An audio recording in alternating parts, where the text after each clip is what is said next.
In our Health Watch this morning, there are growing concerns over an outbreak of mpox, formerly known as monkeypox. Yesterday, the World Health Organization declared the spread of mpox in Africa a global health emergency. More than 17,000 confirmed and suspected cases have been reported in Africa so far this year. That is more than the total for all of last year. Health officials are warning the potentially deadly virus could spread internationally.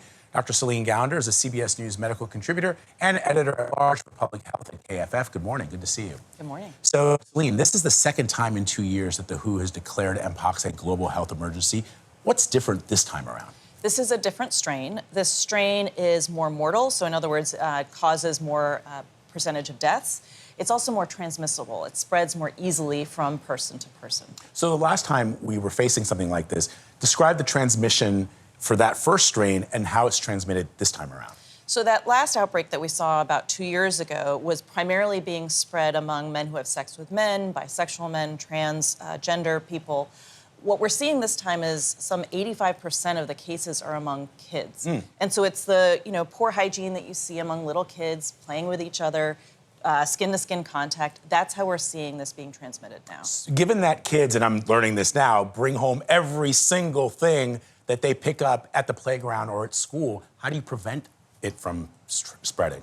Right. Well, a lot of it has to do with, some of the things we talked about early in COVID, which is looking for symptoms, testing, doing the surveillance.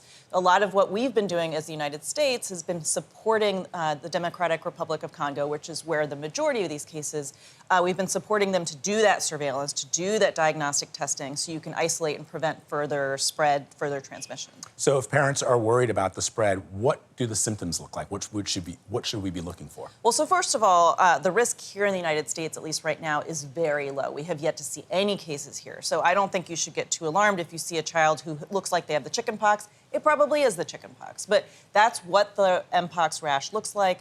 The disease is more severe in that you have worse flu-like symptoms. You might also have swollen lymph nodes, but the rash is quite similar to the chickenpox. And what about vaccines? We have a vaccine. It has been used in the prior 2022 outbreak. Even then, less than a quarter of those eligible during that outbreak have yet to be vaccinated or have been vaccinated.